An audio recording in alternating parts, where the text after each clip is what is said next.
Benih Rahasia Sang Pewaris episode 34. Kenzo mengendarai mobilnya ke tempat parkir bawah tanah dan Shira mencoba berlari cepat karena ia ingin menghindari memasuki lift pada saat yang sama dengan Kenzo. Namun, Kenzo menolak untuk membiarkan Shira melakukan apa yang diinginkannya dan ia melangkah dengan sengaja di belakangnya dengan kakinya yang panjang. Tepat saat ia hendak memasuki lift, Shira dengan panik menekan tombol untuk menutup pintu sambil berteriak ke arahnya yang masih berada di luar, "Naik yang berikutnya." Sayangnya, Kenzo mengulurkan tangannya. Begitu sensor di pintu merasakan gerakan, pintu langsung terbuka dan Kenzo berjalan masuk ke dalam lift dengan anggun. Sementara itu, Shira menempelkan telapak tangannya di dahi dan bergerak mendekati sudut lift. Meskipun harus berada di lift yang sama, ia bertekad untuk berdiri sejauh mungkin darinya. Memang, ada sekelompok besar staf yang menunggu untuk memasuki lift di lobi. Namun, begitu pintu lift terbuka, sekelompok orang yang gelisah di luar tiba-tiba berhenti. Tidak ada dari mereka yang berani melangkah masuk karena Kenzo berdiri di sana. "Tuan Wiharja, silakan saja. Kami akan mengambil yang berikutnya." Mereka berkata dengan nada menjilat sambil tersenyum. Tak lama kemudian, pintu lift tertutup. Sementara itu, Shira asyik mengagumi sosok Kenzo yang tegap dan menarik sambil berpikir, dia memiliki sosok yang sempurna yang bahkan tidak dapat ditandingi oleh seorang model. Pakaian yang dikenakannya sangat pas dengan tubuhnya dan dia memiliki sosok yang sempurna yang menyempurnakan pakaian apapun yang dikenakannya. Sosok Kenzo begitu sempurna sehingga dia tampak ramping dengan kemeja apapun yang dikenakannya. Namun saat dia melepaskan kemejanya, dia tampak berisi di semua tempat yang tepat. Mereka tiba di departemen desain dan Shira dengan cepat menyelinap melewati pria itu untuk keluar dari lift. Namun, pada saat itu, Kenzo mengulurkan tangan dan tiba-tiba memegang tangannya sebentar. Shira yang terkejut, menggigil dan dengan cepat melepaskan tangannya saat dia keluar dari lift. Ia juga mengamati sekelilingnya dengan rasa bersalah. Ia tidak bisa menahan diri untuk tidak tersipu. Sungguh menyebalkan. Ia tiba di area kerjanya dan langsung memfokuskan usahanya pada pekerjaannya. Meskipun jarinya terluka, ia hanya bisa bertahan dan bekerja dengan jarinya yang terluka. Beruntung, ia dapat mengoperasikan semuanya dengan menggunakan komputer, sehingga membuat segalanya jauh lebih mudah baginya. Akhirnya, ia menyelesaikan rancangan kalung tersebut dan hasilnya cukup sempurna di matanya. Jadi, ia mengirimkannya kepada Rianita agar bisa menghubungi pelanggan. Bagaimanapun, ini adalah karya penting yang dipesan, jadi Rianita juga ikut terlibat. Sekitar pukul 10 pagi, ponsel Shira tiba-tiba berdering dan ia mengulurkan tangan untuk menjawab panggilan tersebut. "Halo, siapa yang menelepon?" "Hai, apakah ini Nona Shira Nugraha? Saya menelepon dari toko buah. Ada pelanggan yang memesan 1 truk penuh durian Musang King untuk Anda. Anda ingin saya mengantarnya kemana?" "Apa? 1 truk penuh? Berapa banyak?" "Jumlahnya sekitar 200. Saat itu, Shira hampir terkena serangan jantung. "Kenzo punya terlalu banyak uang, ya? Kenapa dia mengirimkan 200 durian Musang King pagi-pagi sekali? Bolehkah aku mengembalikannya? Buah-buahan adalah barang yang tidak dapat dikembalikan." "Jangan khawatir, Nona.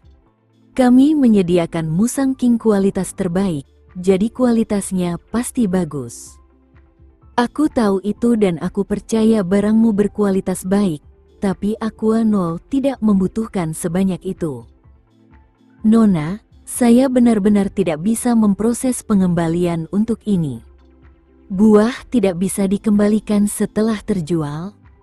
Di sisi lain, pemilik toko berusaha keras untuk menyelesaikan penjualan. Sementara itu, Shira bingung harus berbuat apa. Baiklah, aku akan menelepon dan menghubungimu lagi. Begitu Shira meletakkan telepon genggamnya, ia langsung meraih telepon kantor dan menghubungi nomor kantor seorang pria tertentu. Halo. Pria itu menjawab telepon dengan suara rendah. Apakah kamu memesankan 1 truk penuh durian Musang King untukku? Shira langsung bertanya kepadanya. Ya. Kamu bilang kamu ingin bebas makan durian kapanpun kamu menginginkannya, jadi aku akan membantumu mewujudkan keinginanmu hari ini. Kamu boleh makan durian sebanyak yang kamu mau. Kenzo angkat bicara dan menyiratkan bahwa durian hari ini adalah traktirannya. Namun, Shira benar-benar terdiam dan berpikir, apakah dia tidak tahu kalau seseorang tidak boleh makan durian terlalu banyak? Tidak apa-apa untuk memakannya sesekali, tetapi jika terlalu banyak dikonsumsi dalam 1 hari, akan ada banyak efek samping yang terjadi kemudian. Gejala yang lebih ringan adalah sakit tenggorokan dan untuk skenario terburuk, seseorang bahkan akan mengalami sembelit. Menurutku, sebaiknya kau kembalikan saja. Aku tidak bisa menghabiskan sebanyak itu. Aku baru saja makan 1 tadi malam, jadi aku tidak bisa menghabiskan terlalu banyak sekaligus. Kenapa tidak? Di sisi lain, pria itu jelas tidak tahu apa-apa tentang durian. Meskipun dia orang yang berpengetahuan luas, ada juga beberapa hal yang sama sekali tidak dia ketahui. Itu karena durian bisa menyebabkan sakit tenggorokan. Aku tidak bisa makan terlalu banyak. Shira hanya bisa mencoba yang terbaik untuk menjelaskan, tetapi efek samping lainnya terdengar sedikit tidak senonoh jadi dia tidak menyebutkannya. Aku tidak pernah mengembalikan barang yang sudah kubayar. Kamu dapat memutuskan bagaimana kamu ingin menanganinya. Tapi, aku ada rapat yang harus kuhadiri sekarang. Setelah Kenzo mengatakan itu, dia menutup teleponnya. Sementara itu, Shira harus membalas telepon pemilik toko buah. Namun pembeli barang tersebut menolak untuk mengindahkan perkataannya, jadi dia berada dalam dilema saat itu. Pada akhirnya, dia berpikir, kurasa aku akan mentraktir semua orang dengan durian saja. Kemudian, dia menghubungi nomor Rianita untuk menjelaskan situasinya. Di ujung telepon, Rianita tampak gembira. Ini masalah sederhana. Aku akan mengatur agar setiap orang di kantor mendapatkan 1. Baiklah.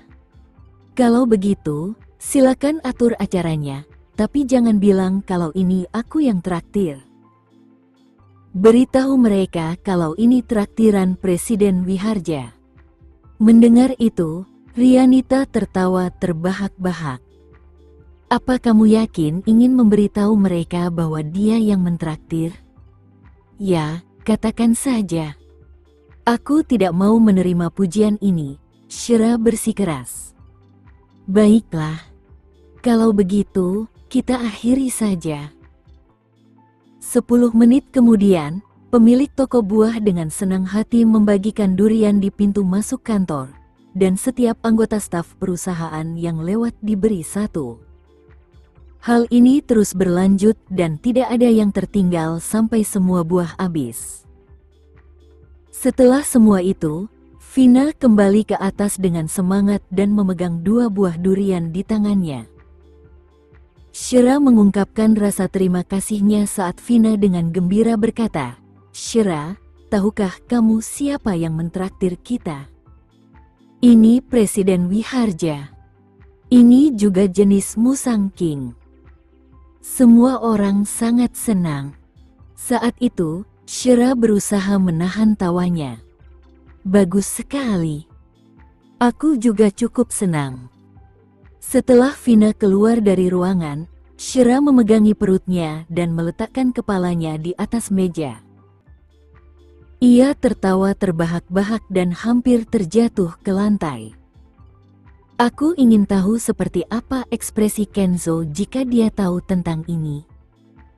Sementara itu, di ruang rapat Amor Group, ruangan itu sunyi senyap saat Kenzo duduk di ujung meja.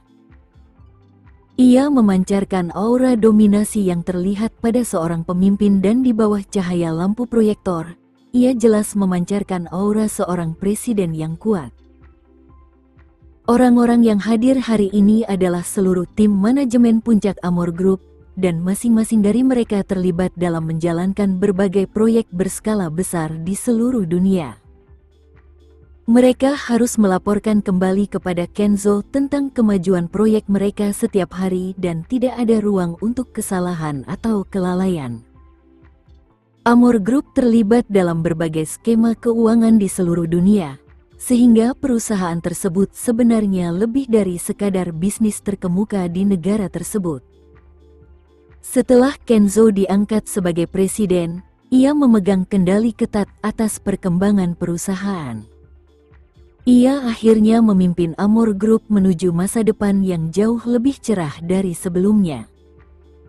Meskipun Amor Group mengalami beberapa krisis keuangan, perusahaan raksasa itu tetap kuat dan terus berlayar di tengah derasnya dunia korporat.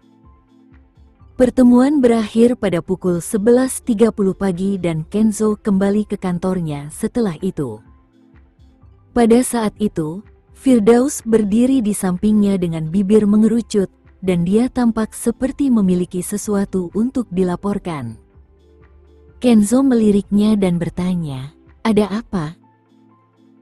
Firdaus yang pernah mengikuti kelas manajemen ekspresi wajah sebelumnya, sekarang tidak bisa menahan diri dan tertawa terbahak-bahak. "Presiden Wiharja, truk penuh durian Musang King yang Anda pesan untuk Nona Nugraha didistribusikan ke seluruh perusahaan. Masalahnya, Nona Nugraha yang memberikan pujian kepada Anda." Ekspresi tampan Kenzo sedikit menegang saat mendengar itu. "Benarkah?" "Ya. Pokoknya, semua orang sangat berterima kasih padamu." Begitu Firdaus selesai mengatakan itu, dia langsung menutup bibirnya dan tertawa terbahak-bahak sebelum dengan cepat menahan tawanya sambil menutup mulutnya sekali lagi. "Tidak apa-apa untuk tertawa." Kenzo menatap Firdaus. "Aku hanya tidak menyangka dia begitu murah hati dan benar-benar membagikan semuanya." Tiba-tiba Kenzo teringat sesuatu dan dia segera mengambil ponselnya dan menghubungi nomor neneknya. "Halo, Kenzo. Ada yang ingin kau bicarakan denganku?" Suara Helena terdengar. "Nenek, aku ingin makan siang denganmu hari ini. Kita sudah tidak bertemu selama berhari-hari. Aku lebih suka makan malam bersama. Aku ada janji makan siang hari ini." "Kencan makan siang seperti apa ini? Bolehkah aku ikut?" "Itu tidak akan nyaman." Helena berbicara terus terang. "Itu hanya makan." "Baiklah, aku akan jujur padamu. Aku punya janji makan siang dengan Vano dan Shira hari ini. Aku ingin berbicara dengan mereka tentang pertunangan mereka tempo hari. Aku sudah memutuskan bahwa sudah waktunya untuk memilih tanggal untuk mereka. Kalau begitu, ajak aku makan siang bersama." "Aku juga mau ikut makan," jawab Kenzo sambil tersenyum. "Baiklah. Aku tidak keberatan kamu bergabung dengan kami, tapi jangan berani-berani mengacaukan segalanya." "Jangan khawatir. Aku tidak akan melakukan itu." Kenzo melengkungkan bibirnya membentuk senyum. Aku tidak akan mengacaukan segalanya karena ini tidak akan berjalan sesuai rencana. Dalam sekejap mata, waktu sudah menunjukkan pukul 11.20 pagi dan Shira sesekali melirik ponselnya sambil menunggu Helena meneleponnya mengenai kencan makan siang. Tepat saat itu, ponsel Shira berdering dan ia segera meraihnya untuk melihatnya. Benar saja, Helena yang menelepon, jadi ia menarik napas dalam-dalam sebelum menjawab telepon. Halo, Nyonya Tua Wiharja. Shira, kamu bisa turun sekarang. Mobilku akan segera sampai di pintu masuk kantormu. Ternyata Helena datang sendiri untuk menjemput Shira. Saat itu, Shira merasa cukup tersanjung dan tersenyum. Baiklah, aku akan segera turun.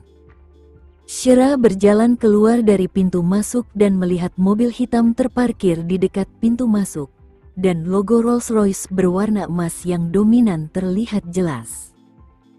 Pengemudi itu sendiri keluar untuk membukakan pintu bagi Shira sambil mengucapkan terima kasihnya. Terima kasih.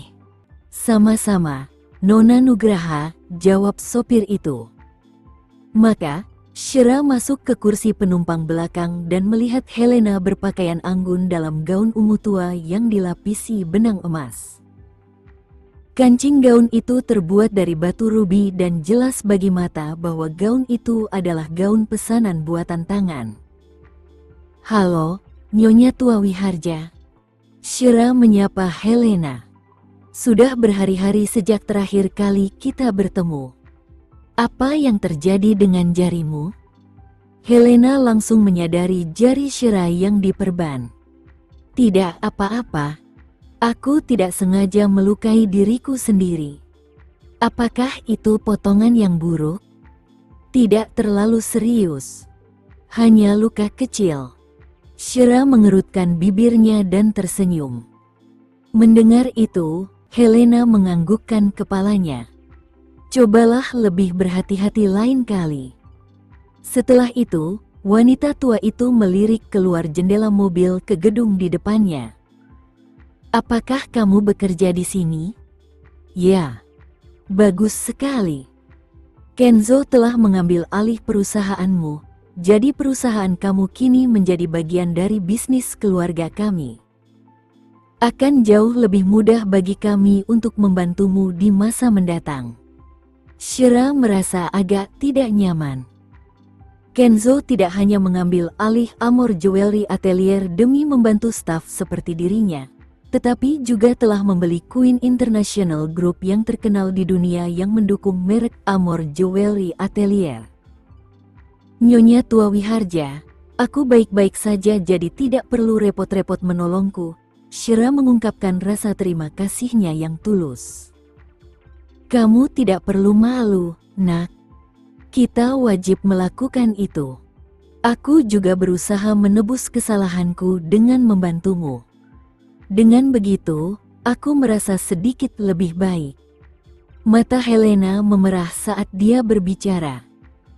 Aku selamanya berutang budi pada ibumu dan tidak ada yang bisa kulakukan untuk membalas budinya sepenuhnya dalam hidup ini. Terkejut, Shira bertanya, Nyonya Tua Wiharja, mengapa berkata begitu? Kamu mungkin tidak menyadari hal ini. Tetapi kedua orang tua Kenzo meninggal pada waktu yang sama dan aku harus sendirian menjaga seluruh Wiharja Group. Pada saat yang sama, aku harus membesarkan Kenzo muda.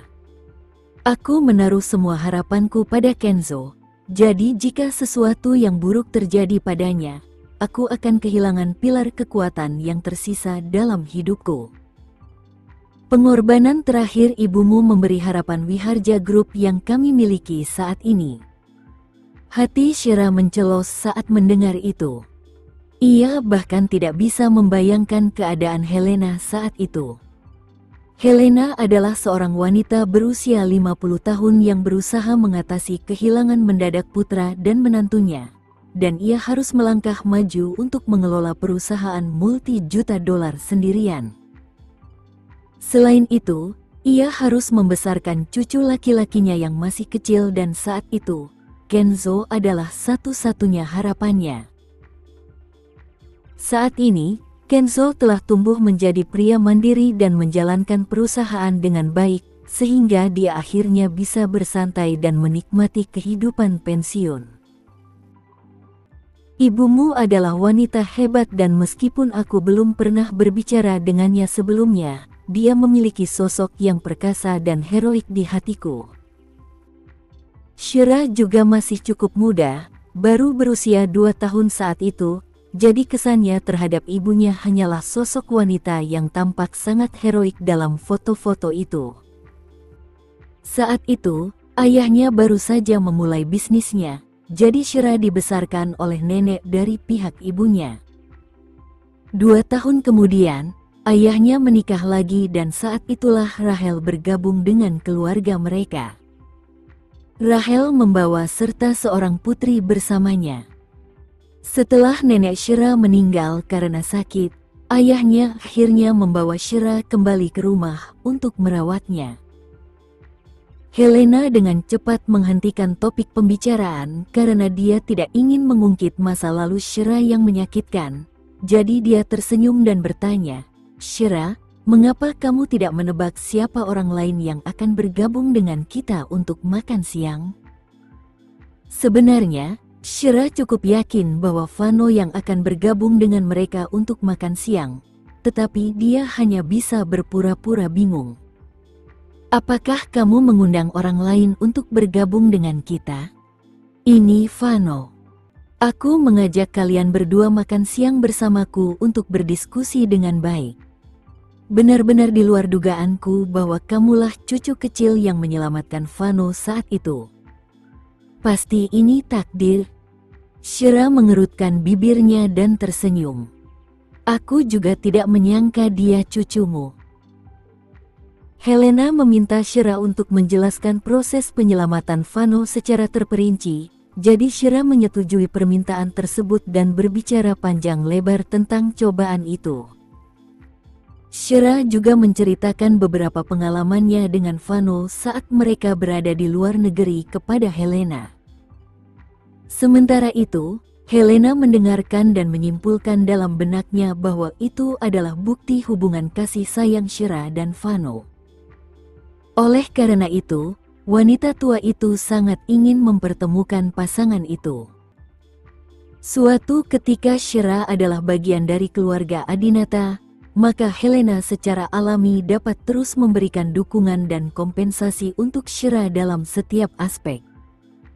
Saat itu, sebuah mobil sport berwarna abu-abu juga sedang melaju ke arah restoran. Vano telah menerima panggilan telepon dari Helena malam sebelumnya dan Helena telah memerintahkannya untuk berpakaian rapi untuk makan siang hari ini, karena Shira juga akan hadir. Akibatnya, Vano bangun pagi-pagi untuk pergi ke tukang cukur, dan ia mendapatkan potongan rambut yang bergaya untuk acara makan siang hari ini. Wajahnya yang awalnya cukup tampan menjadi jauh lebih tampan dan penuh semangat setelah semua perawatan itu. Saat ini, Vano telah tiba di restoran dan tetap berada di mobilnya. Sambil melihat dirinya di cermin, ia bersorak untuk dirinya sendiri. "Vano Adinata, kamu harus memenangkan hati Shira hari ini dan membuatnya menyetujui lamaranmu. Semoga berhasil." Ia kemudian membuka pintu mobil dan keluar untuk memasuki restoran. Setelah itu, pelayan menyambutnya dan mengantarnya ke ruang privat sembari menunggu di sana.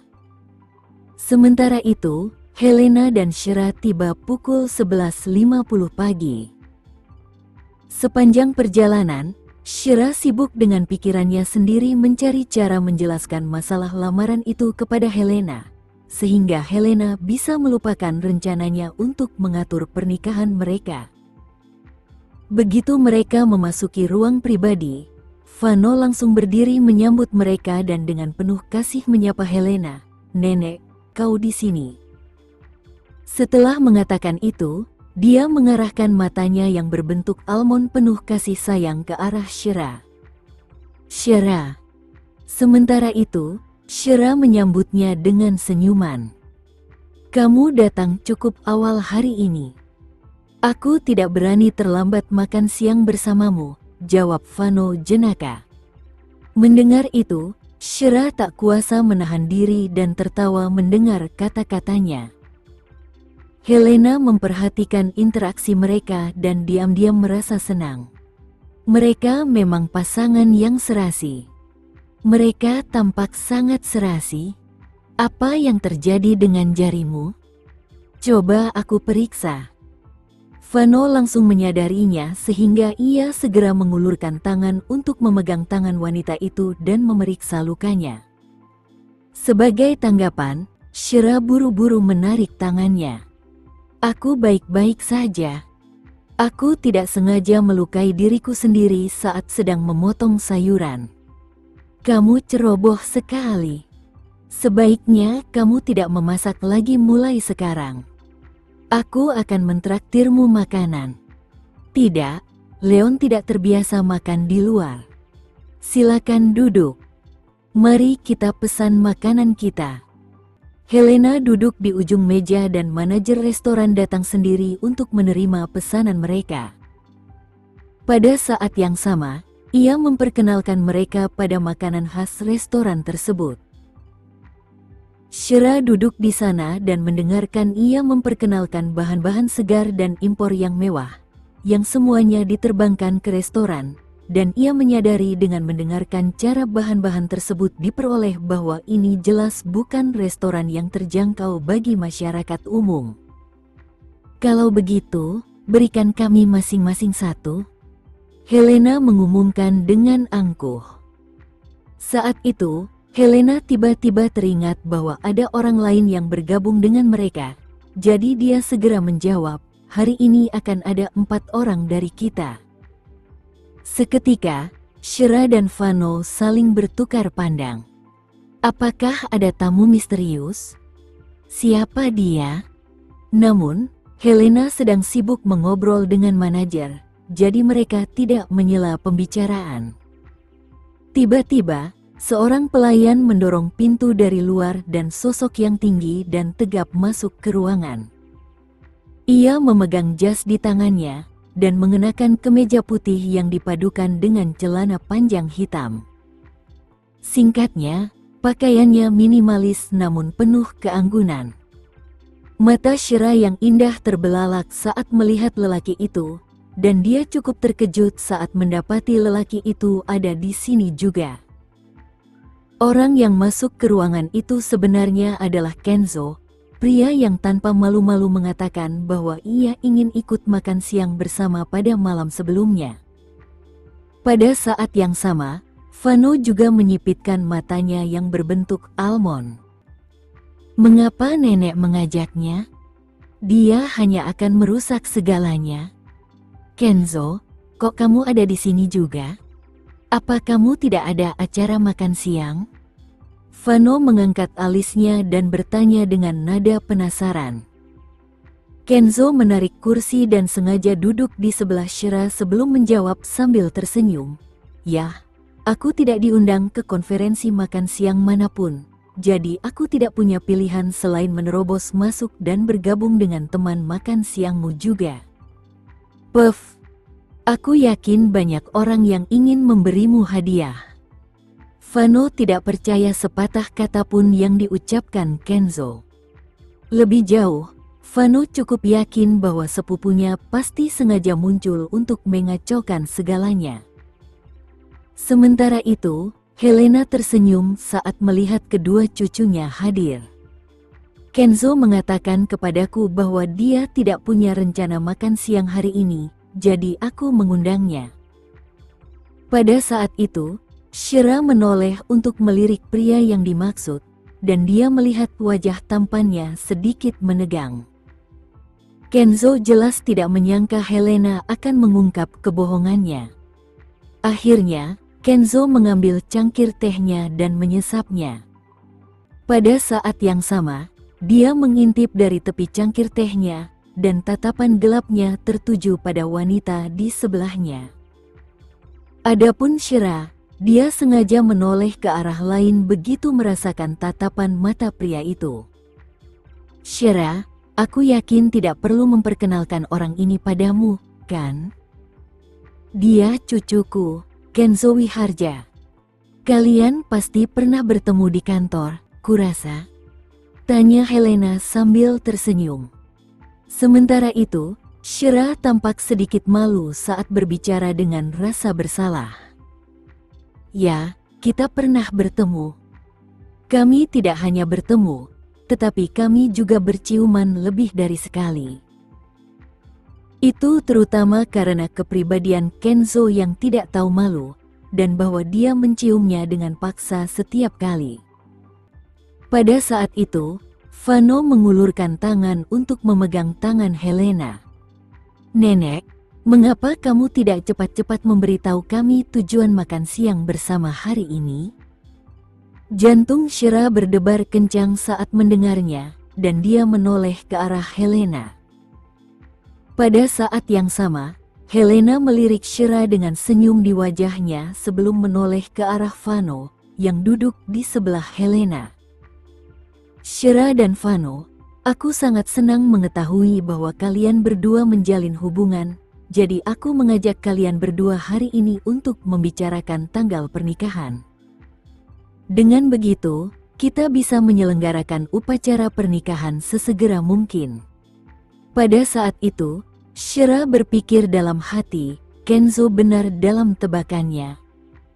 Helena benar-benar menganggap lamaran itu serius. Adapun Vano, dia mengangkat alisnya dengan gembira. Tentu. Nenek, mengapa kamu tidak memilih tanggal untuk kita sehingga Shira dan aku dapat melanjutkan upacara pernikahan sesegera mungkin? Shira, bagaimana menurutmu? Sementara itu, Kenzo menyilangkan kedua lengannya dan menatap wanita di sebelahnya dengan ekspresi sedikit sombong di wajahnya sambil menunggu untuk melihat bagaimana wanita itu akan menangani hal ini. Sekian dulu ya video kali ini, kita lanjutkan lagi videonya di lain waktu. Oh iya, bagaimana menurut kalian? Semoga bisa sedikit menghibur kalian semua. Untuk teman-teman yang baru nonton, jangan lupa subscribe ya, hehehe.